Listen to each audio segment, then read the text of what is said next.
இந்த காணொளியில் வீடியோவில் நம்ம நிக்கி அப்படின்ற ஒரு சிறுகதை, இது வந்து எதில் இருக்குது அப்படின்னா குருபீடம் அப்படின்ற ஒரு சிறுகதை தொகுப்பு. இந்த சிறுகதை தொகுப்பு வந்து ஜெயகாந்தன் அவர்கள் வந்து எழுதியிருக்காரு. இந்த சிறுகதை தொகுப்பு குருபீடம் அப்படின்ற சிறுகதை தொகுப்பு வந்து யூபிஎஸ்சி சிவில் சர்வீஸ் எக்ஸாமினேஷன் இந்திய குடிமைப்பணி தேர்வில் ஒரு சிலபஸாக வந்து வச்சுருக்காங்க, ஒரு பாடத்திட்டமாக வச்சுருக்காங்க. ஸோ இந்த பகுதியிலிருந்து, அதாவது குருபீடம் அப்படின்ற சிறுகதை தொகுப்பில் இருக்கிற ஒரு கதை தான் நிக்கி அப்படின்ற ஒரு சிறுகதை. இதிலிருந்து 2019ஆம் ஆண்டு நடந்த யூபிஎஸ்சி மெயின் எக்ஸாமினேஷனில் இந்த நிக்கி அப்படின்ற ஒரு சிறுகதையை பற்றின ஒரு கேள்வி வந்து வந்திருக்கு. அந்த கேள்விக்கான பதிலை வந்து எப்படி நம்ம அனலைஸ் பண்ணணும், இந்த நிக்கி அப்படின்ற இந்த சிறுகதையிலேருந்து எப்படி நம்ம எடுத்து எழுதணும் அப்படின்றத பற்றி பார்க்கலாம். இதை நீங்கள் புரிஞ்சுக்கணும் அப்படின்னா ஒரு ரெக்குயர்மெண்ட் வந்து வேணும், முன்னாடியே ஒரு முன் தேவை அப்படின்றது வேணும். என்ன அப்படின்னா, நீங்கள் நிக்கி அப்படின்ற அந்த சிறுகதையை வந்து நீங்கள் முழுக்க படிச்சிருக்கணும் ஏற்கனவே. ஸோ அதனால் வந்து என்ன பண்ணுங்கன்னா, குருபீடம் அப்படின்ற அந்த புத்தகத்தில் நீங்கள் ஒருவேளை தமிழ் விருப்ப பாட மாணவர்களாக இருக்கீங்க அப்படின்ற பட்சத்தில் உங்கள்கிட்ட அந்த குருபீடம் அப்படின்ற புத்தகம் இருக்கும்.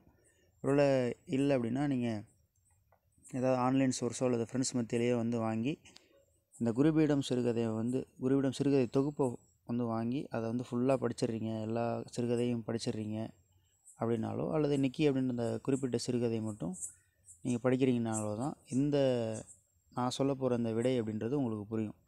அப்படி இல்லை அப்படின்னா, உங்கள்கிட்ட எதுவும் இல்லைன்னா, என்னோடய யூடியூப் சேனலில் ஒரு ஒளிப்பேழையாக நான் வந்து கொடுத்துருக்கேன். அதாவது இந்த நிக்கி அப்படின்ற சிறுகதையை வந்து அப்படியே ஒரு நரேஷன் டைப்பில் வந்துட்டு பண்ணியிருக்கேன். அட்லீஸ்ட் அதை நீங்கள் தெரிஞ்சுக்கலாம். ஏதோ ஒரு வகையில் நீங்கள் உங்களுக்கு இந்த நிக்கி அப்படின்ற சிறுகதையை வந்து தெரிஞ்சினாதான் மட்டும்தான் உங்களால் நான் இப்போ சொல்ல போகிற அந்த மாடல் ஆன்சரை வந்து உங்களால் வந்து புரிஞ்சிக்க முடியும். ஸோ இதுதான் வந்து யூபிஎஸ்சி மெயின்ஸில் வந்து ஆன்சர் எழுதுறதுக்கான மெத்தட். இந்த மெத்தட் வந்து எனக்கு எப்படி தெரியும் அப்படின்னா, நானும் வந்து எக்ஸாம் எழுதியிருக்கேன், தமிழ் லிட்ரேச்சரை வந்து ஆப்ஷனாக போட்டு எழுதியிருக்கேன். ஸோ நல்ல மார்க் வந்து பார்த்தோன்னா வந்துருந்துச்சு. ஸோ அந்த அனுபவத்தில் இப்படி வந்து எழுதுனா நல்லாயிருக்கும் அப்படின்ற அந்த ஒரு சஜஷனோட நான் பண்ணின அந்த விஷயத்தை உங்களோட நான் ஷேர் பண்ணுறேன். ஸோ அதனால் அது வந்து நல்லா நான் சொல்கிற அந்த மெத்தடை நீங்கள் வந்து புரிஞ்சுக்கிட்டீங்க அப்படின்னா உங்களுக்கு வந்து ஆன்சர் எழுதுறது ஈஸி அப்படின்றதுக்காக ஒரு மாடல் வீடியோ தான் இதை வந்து நான் வெளியிடுறேன். ஓகேங்களா? சரி, இந்த தமிழ் லிட்ரேச்சர் வந்து நீங்கள் எடுக்கிறதுக்கு, அதுவும் மிக முக்கியமாக தமிழ் லிட்ரேச்சரை நீங்கள் ஒரு விருப்பப்பாடமாக எடுக்கிறதுக்கு ஒன்றும் பெரிய அளவில் தமிழ் புலமை அப்படின்றது தேவையில்லை. தமிழ் வந்து திருத்தமாக எழுத படிக்க தெரிஞ்சதுன்னா போதும். லிமிட்டட் புக்ஸே போதும். குறிப்பிட்ட வரையறுக்கப்பட்ட புத்தகங்களை மட்டுமே ரொம்ப ஆழ்ந்து தெளிவாக படித்து நம்மளோட கருத்துக்களை வந்து செம்மையாக வெளிப்படுத்த தெரியுது அப்படின்ற பட்சத்தில் தாராளமாக வந்து எடுக்கலாம் அப்படின்றது தான் இதில் இருக்கக்கூடிய விஷயம் செய்தி. ரைட். ஸோ இதில் வந்து நீங்கள் அதை படிச்சுட்டு வந்து, ஒருவேளை நீங்கள் நிக்கி அப்படின்ற சிறுகதையை படிக்கலை அப்படின்னா நீங்கள் படிச்சுட்டு இந்த வீடியோவை வந்து பார்க்க ஆரம்பிச்சிருங்க. ஓகேங்களா? ரைட். சரி, நம்ம அனலைசிஸ்குள்ளே போயிடலாம். 2019 வருஷம் மெயின் எக்ஸாமில் வந்து என்ன கேள்வி கேட்டிருக்காங்க அப்படின்னா, நிக்கி என்ற நாய் மூலம் பொருளாதார வர்க்க வேறுபாடுகள் எவ்வாறு விவரிக்கப்படுகின்றன, இதுதான் வந்து அந்த கேள்வி. அப்போ இதுக்கான பதிலை வந்து நம்ம வந்து எப்படி எழுதலாம்னா, அதில் கேள்வி வந்து என்ன இருக்குது, நிக்கி என்ற நாய் மூலம். சரி, நிக்கி என்ற நாய் மூலம் பொருளாதார வர்க்க வேறுபாடுகள். பொருளாதாரம்னா எக்கனாமி, வர்க்கம் அப்படின்னா கிளாஸஸ்.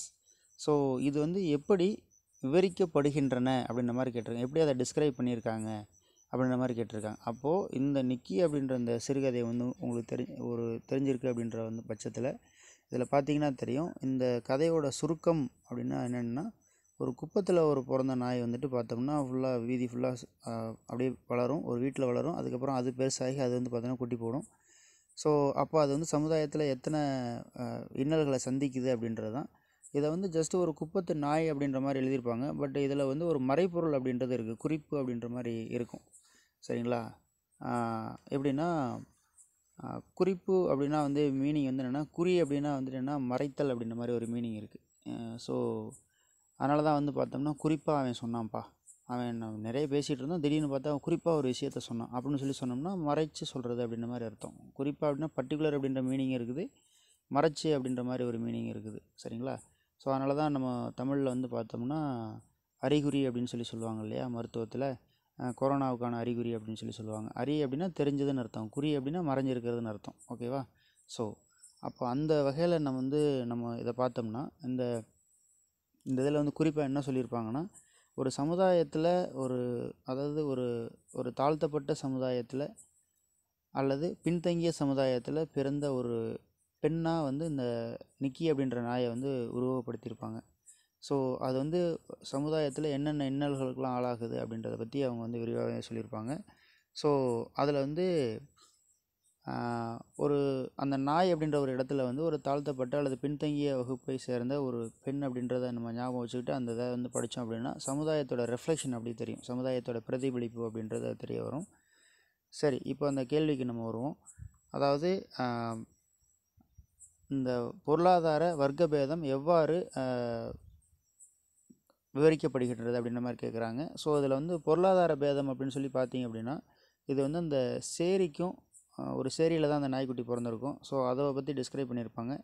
அதுக்கப்புறம் ஒரு மெயின் சிட்டியை பற்றி டிஸ்கிரைப் பண்ணியிருப்பாங்க. இது வந்து பார்த்தோன்னா அந்த பொருளாதார வேறுபாட்டை காட்டும். ஒரு அம்மா வந்து பார்த்திங்கன்னா திண்ணையில் வந்து கூட்டும்போது என்ன பண்ணால் அந்த நாயையும் சேர்த்து கூட்டி விட்ரும். ஓகேவா, அது அழுக்காக இருக்கும்போது பார்த்திங்கன்னா நாயையும் சேர்த்து கூட்டி விட்ரும். அந்த மாதிரி ஒரு இன்சிடெண்ட் வந்து இருக்கும். அதுக்கப்புறம் பார்த்திங்க அப்படின்னா இந்த நாயை வந்து உதாசீனப்படுத்துறது. ஃபார் எக்ஸாம்பிள் இதை வந்து தனியாக இந்த நாய்க்குட்டி தனியாக வந்து வந்ததுக்கப்புறம் பார்த்திங்க அப்படின்னா இதை ஃபுல்லாக உதாசீனப்படுத்த ஆரம்பிச்சிருவாங்க. இது வந்து ஒரு பொட்டை நாய் அப்படின்ற மாதிரி வந்து உதாசீனப்படுத்துவாங்க. அது வந்து பார்த்திங்க அப்படின்னா அந்த டாமினன்ஸ், அதாவது மேல் டாமினன்ஸ் அப்படின்றத வந்து இந்த இடத்துல வந்து உணர்த்தும். ஸோ இந்த சொசைட்டி வந்து மேல் டாமினண்ட்டாக இருக்குது அப்படின்றத உணர்த்தும். அதுக்கப்புறம் அதாவது நடைப்பழகி ஃபார் எக்ஸாம்பிள் அதுக்கு வந்து அடிப்பாங்க. அடிக்கும்போது கால்லாம் கூட வலிக்கும். ஆனால் வந்து பார்த்திங்கன்னா கத்தும். ஆனால் இதை கத்துறதை வந்து யாரும் கண்டுக்க மாட்டாங்க. அப்படின்ற போது இதுவாக என்ன பண்ணிக்கணும், இதை சமாதானப்படுத்திக்கிட்டு ஓகே நம்மளே விதியை நொந்துக்கிட்டு பார்த்திங்கன்னா நடக்க ஆரம்பிச்சிடும் அப்படின்ற மாதிரி ஒரு இது வந்து வரும். ஆனால் வந்து என்ன அப்படின்னா இதிலேருந்து நம்ம தெரிஞ்சுக்கிறது என்னென்னா யாராவது ஒரு நிராதரவாக வந்து யாராவது இருந்தாங்கன்னா கூட இந்த சமுதாயம் வந்து பார்த்தோன்னா அவங்கள இன்னமும் துன்பத்துக்கு தான் ஆளாக்குவதை ஒழிஞ்சு அவங்களோட இன்னல்களை வந்து புரிஞ்சுக்கிட்ட மாதிரி கிடையாது அப்படின்றத ஒரு குறிப்பு தான் வந்து பார்த்திங்கன்னா அங்கே இருக்கும். ஸோ அது வந்து பார்த்திங்கன்னா அந்த ஒரு பொருளாதார விதம்.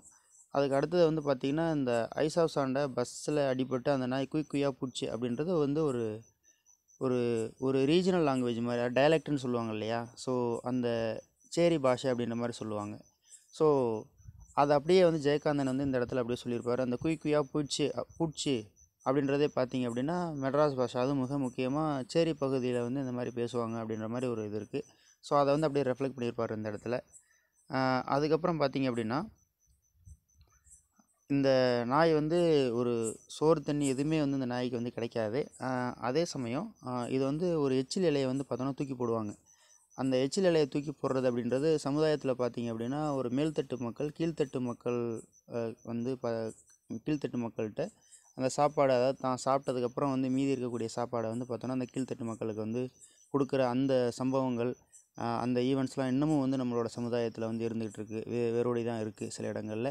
ஸோ அதை வந்து அப்படியே வந்து குறிப்பாக வந்து அந்த சொல்லியிருப்பார். எச்சில் இலைக்கு வந்து பார்த்தோன்னா போடுற மாதிரி. இது வந்து 1970 சமயங்களில் எழுதப்பட்ட கதை அப்படின்றத ஞாபகம் வச்சுக்கணும். ஏன்னா இப்போ 2020 கிட்டத்தட்ட வந்து பார்த்திங்கன்னா ஒரு 50 வருஷம் ஆயிடுச்சு.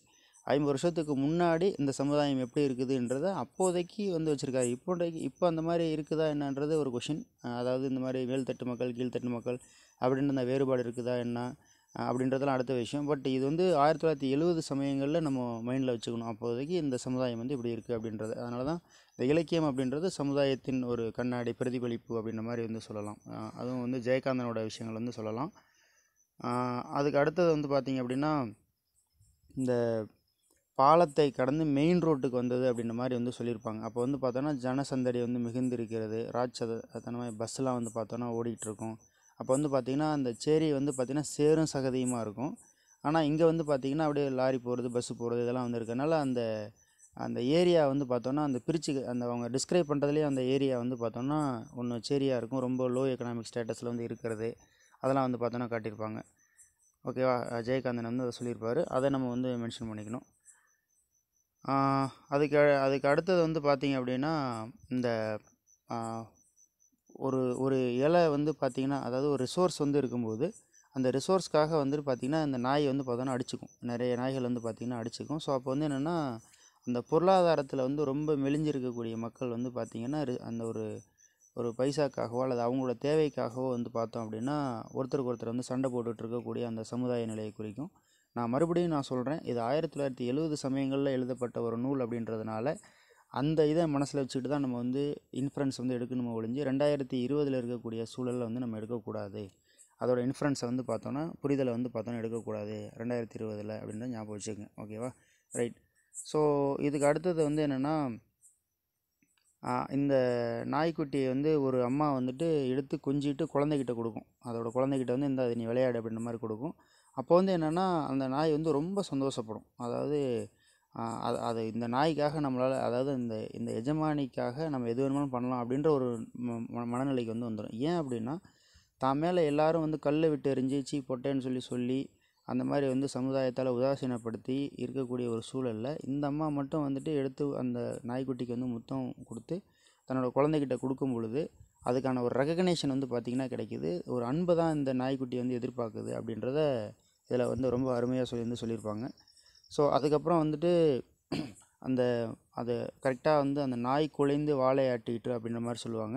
ஏன் அப்படின்னா, அது அந்த முத்தம் கொடுத்த உடனே வந்து நம்மளையும் ஒரு ரெகக்னைஸ் பண்ணுறதுக்கு ஒரு ஆள் இருக்காங்களே அப்படின்ற மாதிரி அந்த நாய் வந்து நினைக்க ஆரம்பிச்சிடும். ஸோ அதை வந்து மனிதர்கள்கிட்ட வாழாட்ட ஆரம்பிச்சிடும் அப்படின்ற மாதிரி சொல்லுவாங்க. இதே தான், அதாவது சமுதாயத்தில் வறிய மக்கள்கிட்ட வந்து அவங்க எதிர்பார்க்குறது ஒரு அன்பான ஒரு மனிதநேயத்தோடு இருக்கக்கூடிய ஒரு ஒரு ஒரு ஒரு நடத்தை தான். ஸோ அதை வந்து இது பண்ணனாலே அவங்க வந்து ரொம்ப பாசத்தை வந்து பொழிவாங்க அப்படின்ற மாதிரியான ஒரு இன்ஃப்ளூயன்ஸ் தான் வந்து இங்கே கொடுப்பாங்க. அதுக்கு அடுத்தது வந்து பார்த்திங்க அப்படின்னா, அந்த எஜமானி அம்மா வந்துட்டு அந்த எஜமானி அம்மாக்கிட்டேருந்து கொஞ்ச நாளில் வந்து பார்த்தோன்னா வெளித்தவறி வந்து பார்த்தோன்னா வெளியில் போயிடும். ஸோ அப்போ வந்து பார்த்திங்கன்னா மறுபடியும் அந்த நாய்க்கு வந்து ஒரு செக்யூரிட்டி அப்படின்றது இருக்காது. ஸோ மறுபடியும் பார்த்திங்க அப்படின்னா ஏதாவது ஒரு துண்டு வடைக்கோ அல்லது ஒரு ஒரு சின்ன சின்ன சாப்பாட்டுக்கே கூட வந்து பார்த்திங்கன்னா அந்த நாய் வந்து ரொம்ப கஷ்டப்படும் அப்படின்றத இதில் வந்து காட்டியிருப்பாங்க. அதுக்கப்புறம் பார்த்திங்க அப்படின்னா அந்த வீடுகளை பற்றி சொல்லியிருப்பாங்க. அதாவது நல்ல தெருவெல்லாம் சுத்தமாக இருந்தது அப்படின்ற மாதிரி சில இடத்துல யூஸ் பண்ணியிருப்பார். தெருவெல்லாம் சகதியாக இருந்தது அப்படின்ற மாதிரி ஜெயகாந்தன் பயன்படுத்தியிருப்பார். ஸோ அப்போ வந்து அந்த பொருளாதார பேதம் அப்படின்றது தெரிய வந்துடும். ஓகேங்களா? ஸோ அந்த அந்த கொஷினில் 2 கேட்டிருந்தாங்க. ஒன்று பொருளாதார வர்க்க வேறுபாடு அப்படின்றது கேட்டிருந்தாங்க. நம்ம பொருளாதார வேறுபாட்டை இப்போ இது வரைக்கும் பார்த்துருக்கோம். அடுத்த வர்க்க வேறுபாடு அப்படின்றது என்ன அப்படின்னா, சில நாய்கள்லாம் வந்துட்டு எப்படி இருக்குன்னா, அந்த ரோட்லலாம் வந்து நாய் வந்து மக்களை வாக்கிங் விட்டு போகும் இல்லையா?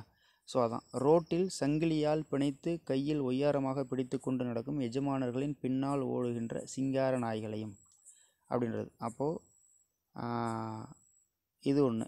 அதுக்கடுத்தது சங்கிலியால் பிணைப்புண்டு மதர்போடு எஜமானர்களையே இழுத்து கொண்டு முன்னால் செல்கின்ற கம்பீர நாய்களையும், கார்களில் எஜமானர்களோடு சமதையாக வீற்று வெளியே தலைநீட்டி பார்க்கின்ற செல்ல நாய்களையும். ஓகேங்களா? இதெல்லாம் வந்து என்னென்னா மேல்தட்டு மக்களை வந்து பார்த்தோன்னா குறிப்பாக வந்து பார்த்தோன்னா சொல்கிற மாதிரி வந்து இதில் வந்து இன்ஃப்ளூயன்ஸ் வந்து பார்த்திங்கன்னா இருக்கும்.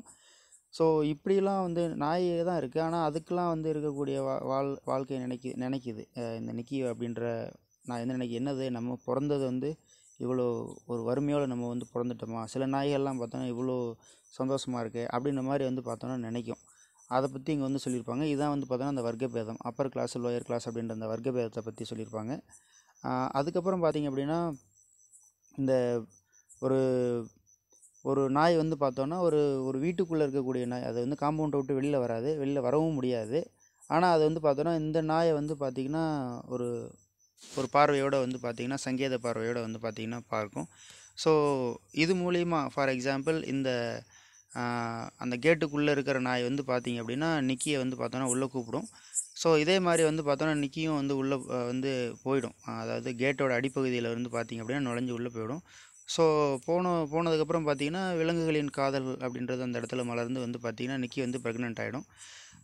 ஸோ இதை வந்து சொல்லியிருப்பாங்க. அதாவது என்ன, மேல்தட்டு வந்துடும், அதுக்கப்புறம் எஜமானி அம்மா வந்துடுவாங்க. அதுக்குள்ளே வந்து பார்த்திங்க அப்படின்னா இது மறுபடியும் போக ஆரம்பிச்சிடும். அந்த அந்த வீட்டு நாய், அந்த ஒரு கேட்டுக்குள்ளே இருந்த நாய் வந்து இதை கண்டுக்காது. ஸோ இதுவும் வந்து பார்த்தோன்னா நிக்கியும் வந்து பார்த்தோன்னா வெளியில் போக ஆரம்பிச்சிடும். ஸோ ப்ரெக்னென்ட் ஆகிடும். அப்போ வந்து மறுபடியும் அது வந்து அனாதை ஆகிடும். ஸோ இதை வந்து சமுதாயத்தில் நடக்கக்கூடிய இந்த சிக்கல்களை இன்றைக்கி இருக்கக்கூடிய காலகட்டங்களில் இன்றைக்கும் அந்த மாதிரி சில சம்பவங்கள்லாம் வந்து நடக்குது வெளியில். ஸோ இதை வந்து பார்த்திங்க அப்படின்னா அன்றைக்கே வந்து ஒரு நாய் அப்படின்ற ஒரு உருவத்தை வச்சு அவர் ரெஃப்ளெக்ஷன் வந்து கொடுத்துருப்பாரு ஜெயகாந்தன். அதுவும் வந்து வர்க்க வித்தியாசம்தான். ஏன் அப்படின்னா இந்த ஒரு சில, அதாவது ஒரு உடல் ரீதியான தேவைக்காக மட்டும்தான் வந்து என்ன அப்படின்னா இந்த நாயை வந்து அந்த மேல்தட்டு வீட்டுக்குள்ளே இருந்தக்கூடிய நாய் வந்து பயன்படுத்திக்கிச்சு அப்படின்ற மாதிரி வந்து இந்த கதை வந்து போகும். ஸோ வர்க்க ரீதியாக மேல்தட்டு வர்க்கம் வந்து என்றைக்கும் வந்து பாதிக்கப்படலை. அது வந்து பார்த்தோன்னா தன்னோட தேவைக்காக கீழ்த்தட்டு இருக்கக்கூடிய மக்களை வந்து பார்த்தோன்னா எக்ஸ்ப்ளாய்ட் பண்ணிக்குது அப்படின்ற அந்த விஷயத்தை வந்து ஜெயகாந்தன் வந்து இங்கே ரொம்பவே அழகாக வந்து கொடுத்துருப்பாரு. சரிங்களா? ஸோ இதுதான் இந்த இதிலிருந்து நம்ம எடுத்த கேட்டிருக்கக்கூடிய பொருளாதார வர்க்க வேறுபாடுகள் எப்படி விவரிக்கப்படுகின்றன, இந்த இடத்துல எப்படி அதை டிஸ்கிரைப் பண்ணியிருக்காங்க, எந்தெந்த இடத்துல மென்ஷன் பண்ணியிருக்காங்க அப்படின்றது தான். ஸோ இந்த மாதிரி இந்த நிக்கின்ற கதையில் ஏகப்பட்ட ஆங்கிளில் வந்து நம்மளால் வந்து கொஷின் கேட்க முடியும். ஸோ அது மாதிரி கேட்டிருக்காங்க. இதுதான் இதுக்கான இன்ஃப்ளூயன்ஸ். இந்த பாயிண்ட்லாம் வந்து இருக்குது அப்படின்னா உங்களுக்கு வந்து ஹோலிஸ்டிக்கான ஒரு ஆன்சராக வந்து இருக்கும். ஸோ அப்போ அதுக்கு வந்து என்னென்னா, இதை ஜஸ்ட்டு கதை அப்படின்ற மாதிரி பார்க்காம இது மாதிரி எல்லாத்துலேயுமே இருக்குது. இதோட வேற ஒரு ஆஸ்பெக்ட்டும் நிக்கியில் வந்து பார்த்திங்கன்னா வேற ஒரு ஆஸ்பெக்ட், நிறைய ஆஸ்பெக்டில் நம்ம பார்க்க முடியும். சரிங்களா? அதனால் நிக்கி அப்படின்ற இந்த சிறுகதையில் 2019 வந்த கொஷினை மட்டும்தான் இப்போதைக்கு பார்த்துருக்கோம். சரிங்களா? ஸோ இந்த மாதிரி தான் வந்து நிறைய இன்ஃப்ளூயன்ஸ் வந்து நமக்கு கிடைக்கும். ஸோ அது எந்த அளவுக்கு மொழியையும் சரி அதில் உள்ள கருத்துக்களையும் நம்ம ஆழமாக வந்து புரிஞ்சுக்கிறோமோ அந்தளவுக்கு நம்மளால் இதுக்கான ஆன்சரை வந்து எழுத முடியும் அப்படின்றத ஞாபகம் வச்சுக்கோங்க. சரி, அதனால் நல்லா இந்த இதை வந்து படிங்க. இந்த கதையெல்லாம் நான் ஃபுல்லாகவே எல்லாமே படிச்சிருக்கேன். குருபீடம் அப்படின்ற சிறுகதை ஃபுல்லாக படிச்சிட்டிங்க அப்படின்னா மொத்தமாக கூட கொஷின் கேட்க ஆரம்பிச்சிட்டாங்க. அதாவது குருபீடம் சிறுகதையிலேருந்து இருக்கக்கூடிய ஆன்மீக நம்பிக்கைகளை பற்றி சொல்லுங்கன்ற மாதிரி அந்த மாடல் எல்லாம் கூட கொஷின்லாம் வந்து வந்திருக்கு. நீங்கள் பார்த்தீங்கன்னா தெரியும் பழைய கொஷின் பேப்பரில். ஓகே, ஸோ இதுதான் வந்து இந்த வீடியோ மூலிமா நான் உங்களுக்கு சொல்ல வந்தது. அதாவது கதைக்குள்ளே ஏன் வந்து இப்படி ஒரு சின்னதாக இதில் இது ஒரு நிக்கின்றது ஒரு நாய், இதெல்லாம் ஒரு கதையாப்பா அப்படின்ற மாதிரி மேம்போக்காக போகிறோம்னா அதில் அந்த இலக்கிய ரசனையும் சரி சமுதாய பிரதிபலிப்பையும் நம்மளால் புரிஞ்சிக்க முடியாது. பட் இதை வந்து சமுதாயத்தில் நடக்கிற சில விஷயங்களோட குறிப்பாக நிறைய குறிப்பு உள்ளே வச்சுருக்காங்க அப்படின்ற போது அதை ஒவ்வொரு டைமும் நம்ம படிக்கும்போது ஒவ்வொரு இன்ஃப்ளூயன்ஸ் வந்து பார்த்திங்கன்னா வரும். இப்போ ஈவன் வந்து அன்வேஷம்னு சொல்லிட்டு தமிழில் ஒரு மூவி இருக்கும். அதை நீங்கள் ஒரு 100 டைம் பார்த்தீங்க அப்படின்னா 100 டைமே வந்து புதுசாக வந்து பார்த்திங்கன்னா ஒரு இன்ஃப்ளூயன்ஸ் வரும். அதே மாதிரி தான் சில பேர்த்தோட படைப்புகள் அப்படின்றது ரொம்பவே ஸ்பெஷலாக இருக்கும். அதுவும் ஜெயகாந்தனோட படைப்புகள் அப்படின்றது அது இயல்பு அப்படியே ரெஃப்ளெக்ட் பண்ணியிருப்பார். அதாவது இங்கிலீஷில் பேசுகிறது அப்படின்றது, ஆங்கிலம் கலக்காத தமிழ் அப்படின்றது இன்றைக்கின்றது ரொம்ப கஷ்டம். அதே மாதிரி ஃபார் எக்ஸாம்பிள்னு சொல்லி நான் சொல்கிறேன் பார்த்தீங்களா, இதுவே கூட ஒரு எடுத்துக்காட்டான்னு சொல்லலை. இது வந்து ஒரு இயல்பான ஒரு வார்த்தை வழக்காயிடுச்சு இல்லையா, இதெல்லாம் அப்படியே கையாண்டிருப்பார். ஸோ அப்போ சமுதாயத்தோட ரெஃப்ளெக்ஷன் அப்படியே வந்து காட்டி கொடுக்குற மாதிரி அவரோட எழுத்து நடையெல்லாம் வந்து இருக்கும் அப்படின்றதான் விஷயம். ஸோ இந்த காணொளி அப்படின்றது உங்களுக்கு பயனுள்ளதாக இருக்கும் அப்படின்ற மாதிரி நான் நினைக்கிறேன். ஸோ இதை பற்றின கமெண்ட் ஏதாவது இருக்குது அப்படின்னா, ஃபீட்பேக் இருக்குதுன்னா கீழே நீங்கள் வந்து கமெண்ட் பாக்ஸில் கமெண்ட் பண்ணுங்கள். இந்த கதையை நான் மறுபடியும் சொல்கிறேன், இந்த நிக்கி அப்படின்ற கதையை நீங்கள் படிச்சுட்டு இந்த ஆடியோ கேட்டிருக்கீங்க அப்படின்ற பட்சத்தில் அது உங்களுக்கு ரொம்பவே ஈஸியாக இருக்கும். இல்லை அப்படின்னா உங்களுக்கு எதுவுமே புரியாத மாதிரி போயிடும். ஸோ தமிழ் இலக்கியம் படிக்கும் நண்பர்கள் வந்து இதை வந்து ஒரு மாடலாக நீங்கள் வச்சுக்கலாம் அப்படின்றது என்னோடய சஜஷன். இது வந்து என்னோடய எக்ஸ்பீரியன்ஸில் நான் உங்களுக்கு ஷேர் பண்ணுறேன். ஓகே, ஸோ மற்றும் ஒரு வீடியோவில் சந்திக்கலாம். அனைவருக்கும் நன்றி. தேங்க்யூ.